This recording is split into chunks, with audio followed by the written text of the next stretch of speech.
வணக்கம். திசைகளின் 10 மணி செய்திகள். Negeri Sembilan தேர்தல் பக்கத்தான் ஹரப்பான் வேட்பாளர்கள் செவ்வாய்க்கிழமை அறிவிப்பு.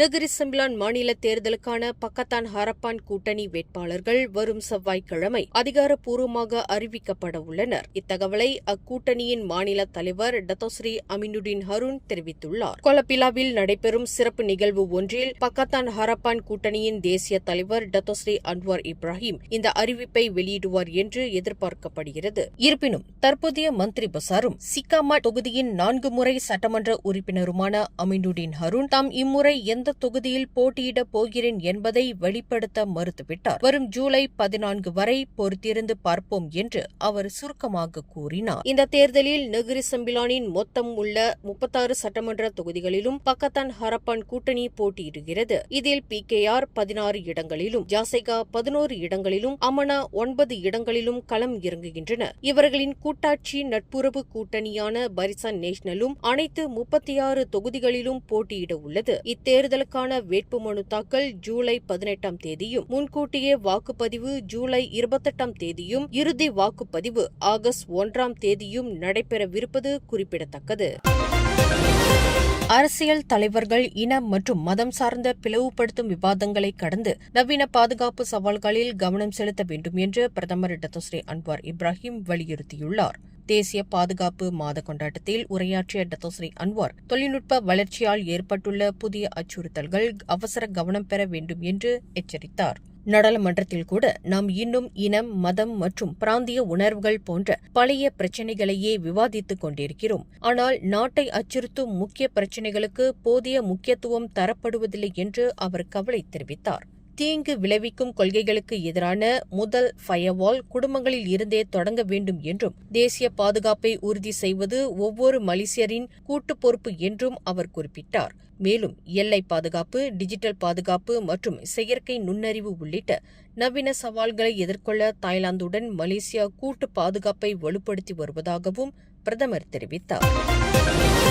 வரும் சனிக்கிழமை நடைபெறும் ஜொஹோர் மாநில தேர்தலில் சீன வாக்காளர்களின் வாக்குப்பதிவு 65 விழுக்காட்டை எட்டினால் பரிசான் நேஷனலின் முக்கிய தொகுதிகளை பக்கத்தான் ஹரப்பான் கைப்பற்ற நல்ல வாய்ப்பு உள்ளதாக மலேசிய சீன ஆய்வுகளுக்கான மையம் தெரிவித்துள்ளது. பிரச்சாரத்தின் தொடக்கத்தில் சுணக்கம் காட்டிய பக்கத்தான் ஹரப்பான் தற்போது தனது ஆதரவு தளத்தை நிலைநிறுத்தியுள்ளது. கடந்த 2022 தேர்தலில் 1000க்கும் குறைவான வாக்குகள் வித்தியாசத்தில் பரிசான் நேஷனல் வென்ற புக்கிட் பாசேர், பாரிக்யானி, சிரோம் ஆகிய தொகுதிகளில் இந்த முறை பக்கத்தான் ஹரப்பான் வெற்றி பெற வாய்ப்புள்ளது. இதற்கு வெளிவட்டார வாக்காளர்களையும் பரிக்கத்தான் நேஷனல் பக்கமுள்ள மலாய் மதவாத வாக்காளர்களையும் பக்கத்தான் ஹரப்பான் கவர வேண்டும் என்று அந்த மையம் தெரிவித்துள்ளது. தற்போது பெர்சத்து மற்றும் பாஸ் கட்சிகளுக்கு இடையே ஏற்பட்டுள்ள உள்முக பிளவுகள் பக்கத்தான் ஹரப்பான் கூட்டணிக்கு சாதகமாக அமையலாம். கடந்த 2022 மாநில தேர்தலில் சீன வாக்காளர்களின் பதிவு வெறும் 45 விழுக்காடாக மட்டுமே இருந்தது என்று அந்த மையம் சுட்டிக்காட்டியது.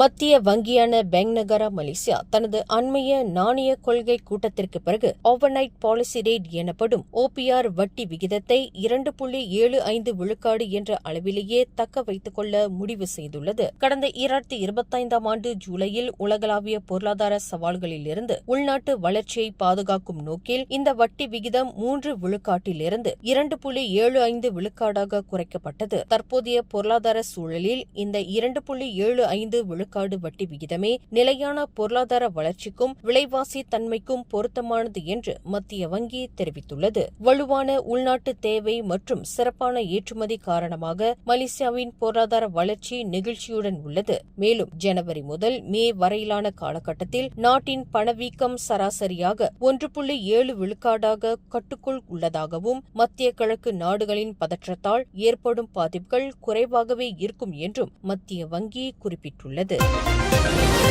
வரும் சனிக்கிழமை நடைபெறவுள்ள ஜொஹோர் மாநில தேர்தலில் தாம் வெற்றி பெற்றால் மக்களால் தேர்ந்தெடுக்கப்படாத நியமன சட்டமன்ற உறுப்பினர் முறையை ரத்து செய்யப் போவதாக பக்கத்தான் ஹரப்பான் கூட்டணியின் புக்கன் நன்னாஸ் வேட்பாளர் யோ துங் சியோங் உறுதியளித்துள்ளார். ஜனநாயக கொள்கைகளுக்கு புறம்பான இந்த முறையை நீக்க ஜொஹோர் மாநில அரசியலமைப்பில் திருத்தம் கொண்டுவரப் போவதாக அவர் கூறினார். பக்கத்தான் ஹரப்பான் கூட்டணி ஆட்சி அமைத்தாலும் இந்த நியமன முறையை தாம் கடுமையாக எதிர்ப்பேன் என்றும் அவர் குறிப்பிட்டார். கடந்த மே மாதம் 5 நியமன உறுப்பினர்களுக்கு வழிவகுத்த குறித்த சட்ட திருத்தத்தை கொண்டு வந்த பரிசான் நேஷனல் கூட்டணியை அவர் சாடினார். கடந்த 2022 தேர்தலில் இத்தொகுதியை இழந்த ஜாசிகாவின் யோ துங் சியோங் இந்த முறை பரிசான் நேஷனல் வேட்பாளர் தன் எங் மெங்குக்கு எதிராக நேரடியாக களம் காண்கிறார். கல்வி கற்ற ஒரு சமுதாயத்தை உருவாக்கினால் மட்டுமே எத்தகைய ஏழைகளும் வசதி குறைந்தவர்களும் வறுமை மற்றும் பொருளாதார நெருக்கடியிலிருந்து மீள முடியும் என்று ஜோஹர் மாநில தேர்தலின் பெக்கோ சட்டமன்ற தொகுதி பக்கத்தான் ஹரப்பான் வேட்பாளர் தே யோக்ஜூன் தெரிவித்துள்ளார். கடந்த 30 ஆண்டு காலமாக டியூஷன் ஆசிரியராக பணியாற்றி வரும் தே யோக்ஜூன் பிள்ளைகளுக்கு பல்கலைக்கழகம் வரை உயர்தரமான கல்வி வாய்ப்பை கொடுத்து கரை சேர்த்துவிட்டால் ஒவ்வொரு குடும்பமும் வறுமை என்ற பிணியிலிருந்து விடுபட முடியும் என்பதால் தான் கல்விக்கு அதிக முக்கியத்துவத்தையும் விழிப்புணர்வையும் ஏற்படுத்தி வருவதாக குறிப்பிட்டார். Saya memang seorang cikgu walaupun saya cikgu tuition kan selama 30 tahun ni. Jadi saya sangat mementingkan pendidikan. Untuk saya, kita nak menyelesaikan masalah tempatan di sini. Contohnya, kita nampak uncle ke aunty ni dia datang, dia minta bantuan kerana dia tak ada kerja ke, dia sakit, dia tak upayakan. Jadi, kalau kita fikirkan, kita mendidik anak, kita bagi pendidikan yang baik, peluang yang baik, sampai ke universiti ataupun sampai ke TVET. So, pada masa kelak nanti, mereka keluar, dia dapat satu pekerjaan yang baik dengan pendapatan yang lumayan. Maka dia dapat membela family-nya. Jadi masalah-masalah ini dapat dikurangkan melalui pendidikan. So, saya memang mementingkan pendidikan anak-anak remaja-remaja di kawasan sini. Itu yang pertama. நாளை மறுநாள் சனிக்கிழமை நடைபெறவுள்ள தேர்தலில் ஜாசேகா சார்பில் பெக்கோ சட்டமன்ற தொகுதியில் Pakatan Harapan வேட்பாளராக களம் காணும் தே யோக்ஜூன் பெக்கோ தொகுதியில் தாம் வழங்கவிருக்கும் முன்னுரிமைகள் குறித்தே பிரதானமாக பேசியதாக திசைகள் ஊடகத்திற்கு அளித்த சிறப்பு பேட்டியில் உருக்கமாக தெரிவித்தார்.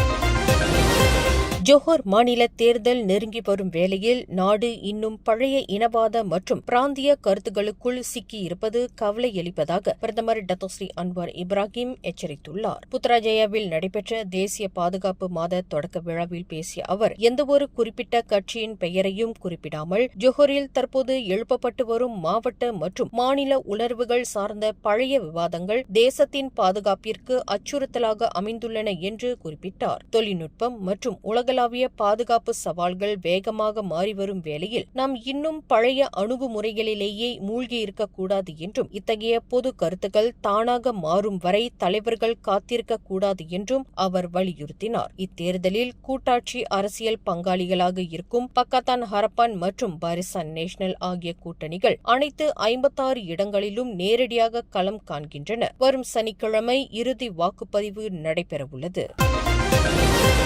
வரும் மாநில தேர்தல்களில் வாக்களிக்க தங்களின் சொந்த மாநிலங்களுக்கு திரும்ப விரும்பும் பணியாளர்களுக்கு கில்லான் பள்ளத்தாக்கில் உள்ள நிறுவனங்களும் முதலாளிகளும் சிறப்பு விடுமுறை அல்லது தேவையான நேர அனுமதி வழங்க வேண்டும் என சமூக அமைப்புகள் கோரிக்கை விடுத்துள்ளன. கோலாலம்பூர் மற்றும் ஸ்லாங்கூர் சீன பேரவையான KLSCAH, மலேசியா இக்ராம் அமைப்பு, வலுவூட்டல் சமூக வழிகாட்டல் இயக்கமான ACE மற்றும் பெர்சே ஆகிய 130க்கும் மேற்பட்ட கூட்டமைப்புகள் இணைந்து வெளியிட்டுள்ள இந்த கூட்டு அறிக்கையில் முதலாளிகள் வழங்கும் இந்த ஒத்துழைப்பின் மூலமே தொழிலாளர்கள் தங்களின் மக்களாட்சி கடமையை முழுமையாக நிறைவேற்ற முடியும் என சுட்டிக்காட்டப்பட்டுள்ளது. ஜோஹர் மற்றும் நெகிரி செம்பிலான் மாநிலங்களின் வாக்காளர்கள் அனைவரும் தங்களின் வாக்குரிமையை பயன்படுத்தி வாக்கின் மூலம் தங்களின் மாநிலத்தின் எதிர்காலத்தை தீர்மானிக்க முன்வர வேண்டும் என இந்த இயக்கங்கள் வலியுறுத்தியுள்ளன. உங்கள் வாக்கை வீணாக்காதீர்கள், ஒவ்வொரு வாக்கும் மாற்றத்தை ஏற்படுத்தும் வல்லமை கொண்டது என்று குறிப்பிட்டு அனைத்து வாக்காளர்களும் தங்களின் ஜனநாயக பொறுப்பை உணர்ந்து தேர்தல் நாளில் வாக்களிக்க வேண்டும் என்று இந்த கூட்டு அறிக்கை நிறைவாக கேட்டுக் கொண்டுள்ளது.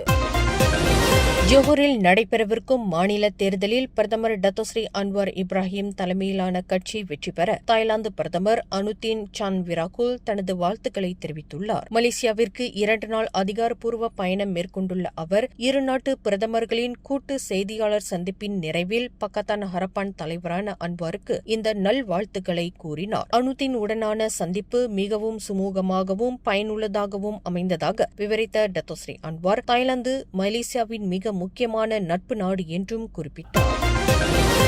மலக்கா ஜாலான் சன் குன்செங்கில் உள்ள ஓர் இடைநிலை பள்ளியில் புறப்பாட பாடநிலை அறிமுக நிகழ்ச்சிக்காக வரிசையில் நின்று கொண்டிருந்த 18 வயது 6ஆம் படிவ மாணவர் திடீரென மயங்கி விழுந்து உயிரிழந்தார். நேற்று புதன்கிழமை பிற்பகல் 2:40 மணியளவில் வகுப்பறை நடைபாதையில் நின்று கொண்டிருந்த போது அவர் மயக்கமடைந்தார்.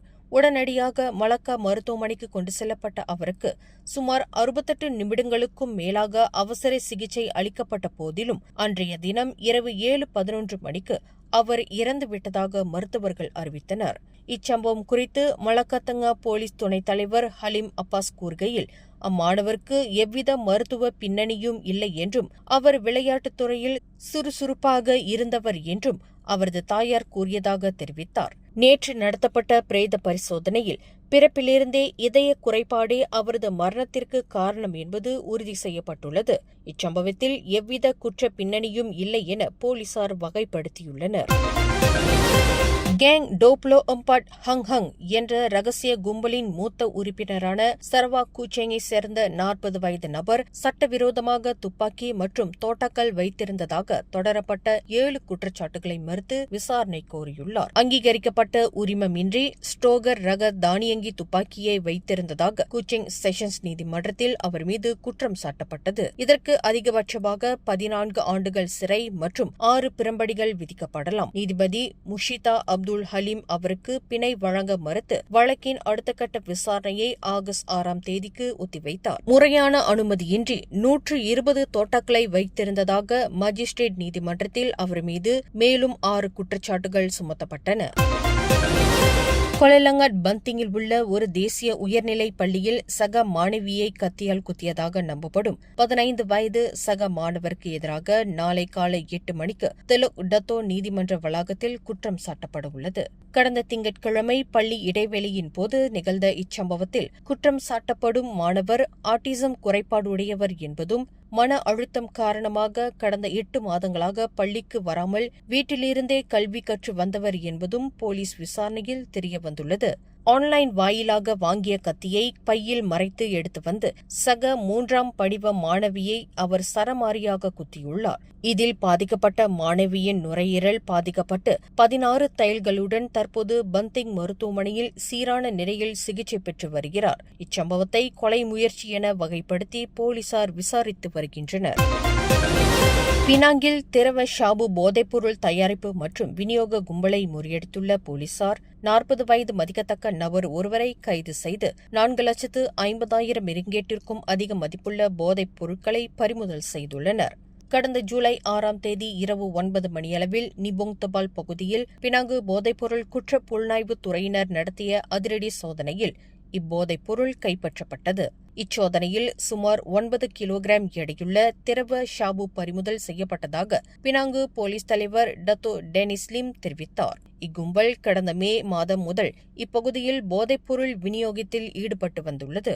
கைது செய்யப்பட்ட நபரின் சிறுநீர் பரிசோதனையில் போதைப்பொருள் உட்கொண்டதற்கான ஆதாரம் இல்லை என்றாலும் அவருக்கு முந்தைய போதைப்பொருள் மற்றும் குற்ற பின்னணிகள் இருப்பது போலீஸ் விசாரணையில் தெரியவந்துள்ளது. பிரிக்ஃபீல்ட்ஸ் தாமான் டேசாவில் உள்ள அலுவலக கட்டிடம் ஒன்றில் இயங்கி வந்த உலகக்கிண்ண காற்பந்து சூதாட்ட அழைப்பு மையத்தை கோலாலம்பூர் போலீசார் இன்று காலை 11:30 மணியளவில் அதிரடியாக முற்றுகையிட்டு 11 பேரை கைது செய்துள்ளனர். கைது செய்யப்பட்டவர்களில் 6 பேர் தென்கொரிய நாட்டவராவர். இந்த சூதாட்ட கும்பல் ஜப்பான், கொரியா மற்றும் ஹாங்காங் குடிமக்களை இலக்கு வைத்து கடந்த 3 மாதங்களாக செயல்பட்டு வந்துள்ளது. வெளிநாட்டில் வசிக்கும் கனடா நாட்டவர் ஒருவரால் இந்த சூதாட்ட விளம்பரங்கள் பின்னணியில் இருந்து இயக்கப்பட்டதாக முதற்கட்ட விசாரணையில் தெரியவந்துள்ளது என்று கோலாலம்பூர் மாநகர் போலீஸ் தலைவர் டத்தோ ஃபாடில் மாசஸ் தெரிவித்தார். இந்த முற்றுகையின் போது கணினிகள், மின்னணு உபகரணங்கள், ரொக்கப்பணம் மற்றும் மலேசிய மதிப்பில் சுமார் 1.3 மில்லியன் ரிங்கெட் பெறுமானமுள்ள கிரிப்டோ கரன்சி ஆகியவற்றை போலீசார் பறிமுதல் செய்துள்ளனர் என்று அவர் மேலும் கூறினார். மேலும் செய்திகளை தெரிந்து கொள்ள கீழே இருக்கும் பெல் பட்டனை அழுத்துங்கள்.